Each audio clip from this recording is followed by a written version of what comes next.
അല്ല, ഞാൻ ഒരു സ്ത്രീയാണ്. എല്ലാ രേഖകളിലും ഞാൻ സ്ത്രീയാണ്.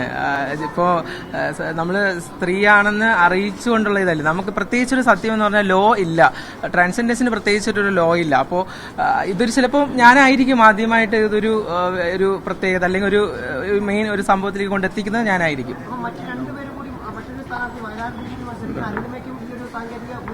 അരുണിമയ്ക്ക് ഒരിക്കലും ഇല്ല, സാങ്കേതിക ബുദ്ധിമുട്ടൊന്നുമില്ല. അരുണിമ സേഫാണ് എല്ലാ രീതിയിലും. അരുണിമയും എല്ലാവരും ട്രാൻസ്ജെൻഡേഴ്സ് ആണ്. അതിനകത്ത് ട്രാൻസ് വുമൺസ് ഉണ്ട്. ഇത് സമൂഹത്തിന് അറിഞ്ഞൂടാത്തൊരു കാര്യം, ട്രാൻസ്ജെൻഡേഴ്സ് വിഭാഗത്തിൽ ട്രാൻസ്ജെൻഡേഴ്സിൽ പ്രത്യേകം വേർഷൻസ് ഉണ്ട്. അപ്പൊ അതിനകത്ത് സ്ത്രീ എന്നുള്ള ഒരു കുറെ പേരാണ്. അപ്പൊ അതിലൊരു സ്ത്രീയാണ് ഞാൻ, പൂർണ്ണമായ ഒരു സ്ത്രീയാണ്. വോട്ടർ പട്ടികയിൽ ചേഞ്ചിങ് ഉണ്ട്, പക്ഷെ അതൊക്കെ ഞാൻ കോർട്ടുമായിട്ട് ഹൈക്കോടതിയുമായിട്ട് അതാണ് നിലവിൽ ട്രാൻസ്ജെൻഡർ എന്നാണ്.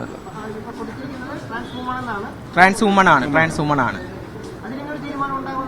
ഉറപ്പായിട്ട് ഇന്ന് 2 മണിക്കുള്ള ബെഞ്ചിൽ പറഞ്ഞിരിക്കും. സർട്ടിഫിക്കറ്റ് എല്ലാം പൂർണ്ണമായി പറഞ്ഞു. കളക്ടർ തന്ന സർട്ടിഫിക്കറ്റ് ഉണ്ട് അതിന്. അപ്പൊ പിന്നെ സ്ത്രീ ആണല്ലോ. കളക്ടർ സർട്ടിഫിക്കറ്റ് ചെയ്യുമ്പോൾ പിന്നെ ഇലക്ഷൻ കമ്മീഷനോ മറ്റാരേക്കാളും വലിയൊരു ഇതാണല്ലോ കളക്ടർ. നമുക്ക് കളക്ടർ സർട്ടിഫിക്കറ്റ് ആൾറെഡി സ്ത്രീ എന്നുണ്ട്. അപ്പോൾ പിന്നെ സ്ത്രീ ഡിവിഷനിൽ മത്സരിക്കാമല്ലോ. അതുകൊണ്ടാണ് പാർട്ടി സ്ഥാനാർത്ഥിയായി തീരുമാനിച്ചത്. പാർട്ടിയുടെ പൂർണ്ണമായ പിന്തുണയും എല്ലാ പ്രവർത്തകരും സജീവമായി സ്ഥാനാർത്ഥിയോടൊപ്പം ഉണ്ട്. ഒരു പ്രതിസന്ധിയില്ല. പാർട്ടി ഒറ്റക്കെട്ടായി സ്ഥാനാർത്ഥി ഏറ്റെടുത്ത് കഴിഞ്ഞു. സജീവമായ എല്ലാ പഞ്ചായത്തുകളിലും സ്ഥാനാർത്ഥിക്ക് നല്ല പരിഗണനയാണ് കൊടുക്കുന്നത്. വിശേഷിച്ച് ഈ സമൂഹത്തെ സംരക്ഷിക്കാനുള്ള ഉത്തരവാദിത്വം നമ്മുടെ പ്രസ്ഥാനത്തിനുണ്ട്. അത് ഏറ്റെടുത്തിരിക്കുന്നു ഞങ്ങൾ.